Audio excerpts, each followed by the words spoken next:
सभी साथियों को मेरा प्यार भरा नमस्कार। आप सभी का आपके अपने YouTube चैनल पर स्वागत करता हूं और आज का विषय अत्यंत संवेदनशील और अत्यंत महत्वपूर्ण है।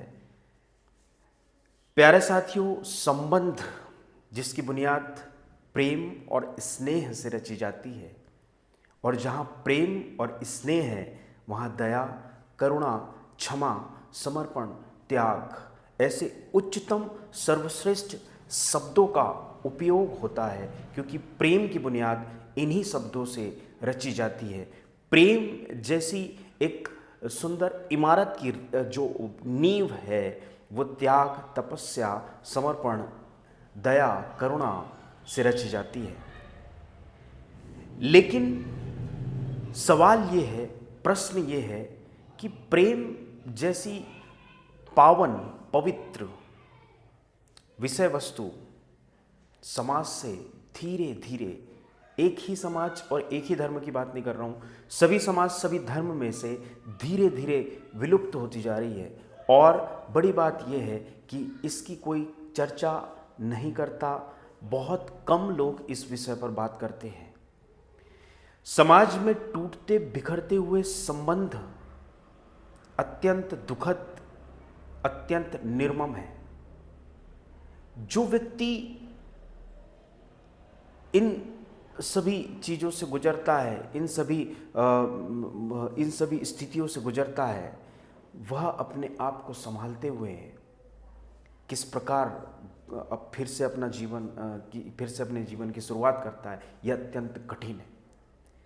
प्रेम, स्नेह भाई भाई के मध्य हो, माता पिता के मध्य हो, माता पुत्र के मध्य हो, माता पिता या अपने संतान के मध्य हो, या किसी भी सामाजिक संबंध की बात करें तो प्रेम और स्नेह अत्यंत महत्वपूर्ण, अत्यंत आनंददायी और अत्यंत महत्वपूर्ण विषय है। लेकिन समाज में टूटते और बिखरते हुए रिश्तों को यदि हम देखें तो प्रेम और स्नेह, रिस्पेक्ट, सम्मान, ये सब चीज़ें कहीं ना कहीं 10% से लेकर 20% धूमिल होती जा रही है।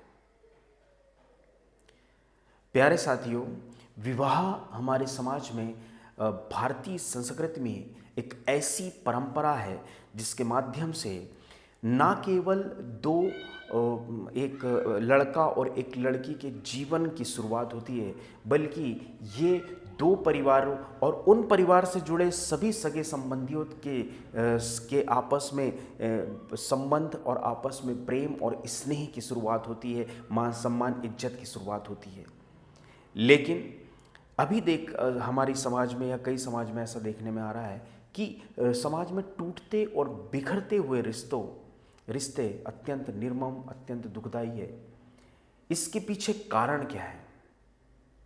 और कारण, क्योंकि निवारण जब ही होगा जब कारण को समझा जा सके, और कारण को समझना जरूरी है और कारण को समझना बड़ा आसान है। जहां प्रेम, स्नेह और उसके पीछे दया, करुणा, क्षमा और समर्पण का भाव होना चाहिए, वहां घृणा, ईर्ष्या, क्रोध और जिस जीव पर सरस्वती विराजमान होना चाहिए, सरस्वती विराजमान होनी चाहिए, उस जीवा पर गाली और अनावश्यक बातें क्यों? तो इसके कारण को जाने बिना इसका निवारण नहीं किया जा सकता। और कहीं ना कहीं हमारा जो बाल्यावस्था से लेकर स्कूलिंग होती है, शिक्षा होती है, शिक्षा दीक्षा दी जाती है, कॉलेज लाइफ से एक बच्चा गुजरता है, समाज से वो बच्चा गुजरता है, बाकी उसको इससे ज़्यादा वातावरण कहीं और से तो मिलता नहीं। तो क्या हमारी सामाजिक व्यवस्था, हमारा सामाजिक वातावरण, हमारी शिक्षा व्यवस्था में इतनी शक्ति नहीं है कि ये जो घृणा और बिखरते हुए रिश्ते जो हमें दिन प्रतिदिन देखने को मिल रहे हैं उन्हें फिर से संजोया जा सके, या ऐसे व्यक्तित्व का निर्माण किया जा सके?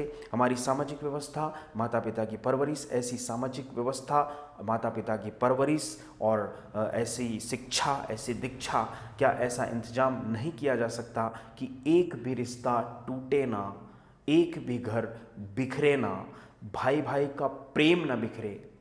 विवाह से संबंध, विवाह इतनी पावन पवित्र परंपरा हमारी सामाजिक भारतीय संस्कृति की, जिसमें पूरा समाज एकत्र होकर अपनी संवेदना, अपना जो स्नेह वर और वधू को समर्पित करते हैं, और उसके बाद छोटी छोटी बातों को लेकर जो बिखराव, जो टकराव, जो मनमुटाव आते हैं, तो लड़का और लड़की ये भी भूल जाते हैं कि इसका असर हमारे परिवारों पर क्या बीतेगा। जिन व्यक्तियों ने मिडिल क्लास के व्यक्ति परिश्रम करके इस दिन का इंतज़ार करते हैं, अपनी बेटी की शादी एक अच्छे परिवार को ढूंढकर, एक बेटा अच्छे परिवार की लड़की को ब्याह कर लाता है, और बड़ी छानबीन के बाद बड़ा विश्वास जमा के इन दो परिवारों के बीच एक संबंध स्थापित होता है, मान सम्मान का, गर्व का, और बड़े आनंद के साथ ये पवित्र पावन जो संस्कार है वो संपन्न होता है। लेकिन ऐसी स्थिति क्यों निर्मित हो जाती है कि इनकी परवाह किए बिना इतने जो सामाजिक बंधु लोग जुड़ते हैं, विवाह संपन्न होता है, इनकी परवाह किए बिना रिश्ते टूट के बिखर जाते हैं, जरा सी भी परवाह नहीं होती। इसमें ऐसी क्या जिद है? एक पिता अपनी बेटी को ब्याह कर ससुराल भेजते हैं, और एक बेटी पति में अपना सर्वस्व समझती है। उसके लिए भाई बहन माता पिता सर्वस्व वही होता है। तो क्या एक पति की जिम्मेदारी नहीं है कि उस लड़की को भाई बहन पिता माता और उसके जितने भी वो अपना संबंधों को छोड़कर आई है, सभी का एहसास दिलाए, किसी की उसे मतलब किसी की भी उसे याद ना आए, ऐसा उसका व्यक्तित्व होना चाहिए कि उसे सब कुछ सर्वस्व उसी में दिखे। इस प्रकार का संबंध होना चाहिए। एक लड़की को भी अपने पति में सर्वस्व सब कुछ दिखना चाहिए, है ना, क्योंकि वो लड़का भी सब कुछ भूल कर और आपके साथ सात फेरे लेता है। इसका मतलब कि ये है कि वो 7 फेरे 7 जन्म के लिए जाते हैं और 7 वचनों के साथ लिए जाते हैं। तो इतनी पावन पवित्र जो हमारी परंपरा है, उसको छोटे से मनमुटाव और छोटी सी बातों में छोटे छोटे जिद के कारण हम कैसे बिखराव की स्थिति में ला देते हैं, और माता पिता समझा कर उस स्थिति में पहुंच जाते हैं कि वो समाज में गर्व से निकल भी नहीं पाते। ऐसी विडंबना क्यों? ऐसी मनोस्थिति, ऐसा माइंडसेट क्यों? इसका कारण क्या है? क्योंकि कारण जाने बिना निवारण पर नहीं पहुंचा जा सकता, और एक बच्चा जन्म से लेकर सामाजिक स्थितियों, सामाजिक वातावरण में पलता है, और कहीं ना कहीं उसकी शिक्षा दीक्षा, उसका प्रभाव उस पर पड़ता है, उसके मस्तिष्क पर पड़ता है, उसके माइंडसेट, उसका जो माइंडसेट बनता है इन्हीं सब चीज़ों से बनता है। तो क्या ये कहीं ना कहीं अपने इर्द गिर्द वो चीज़ें देख रहा है, ताकि उस विषय स्थिति पर पहुंच गया कि रिश्ते बिखरने लग गए, रिश्ते टूटने लग गए, और टूटते बिखरते रिश्ते, ये स्थिति समाज में क्यों पैदा होती है? तो इसका कारण है हमारी सामाजिक व्यवस्था, हमारे आसपास घटित हो रहे उदाहरण, और माता पिता और शिक्षक।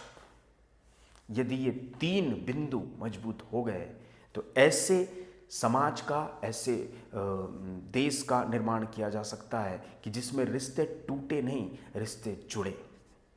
जरा सा त्याग, जरा सा समर्पण, जरा सी करुणा और जरा सी संवेदनशीलता लगती है। पहली बात तो चुनो ही मत, और यदि चुनते हैं तो फिर थोड़ा थोड़ा कॉम्प्रोमाइज करके चीज़ों को बिखरने ना दो, चीज़ें टूटे ना, चीज़ें बिखरे ना। और मैं तो ये बोलता हूं कि चीज़ें बिखरने की नौबत ही क्यों आए, क्यों हमें छानबीन करने की आवश्यकता हो, क्यों हम आंख बंद करके किसी पर भरोसा ना कर सके, क्यों हम ऐसे व्यक्ति भी होते हैं कि जिनको पूरी बारीकियों से समझना जरूरी है। वो तो 4-5 दिन, 10 दिन, 15 दिन, 1 महीने तक एक नाटक के समान भी कर सकता है, लेकिन उसका मूल स्वरूप क्या है वो निकल के कुछ दिन में सामने आता है। तो ऐसा मूल स्वरूप निर्मित ही क्यों हुआ कि बिखराव, टकराव और रिश्ते टूटने की नौबत आ जाए, चाहे भाई भाई का हो, चाहे पति पत्नी का हो, ये बिखराव, ये टकराव, ये टूटना, ये अलग होना, ये सब बातें समाज में हमें ज़्यादा से ज़्यादा सुनने को क्यों मिल रही है? इसका कारण क्या है?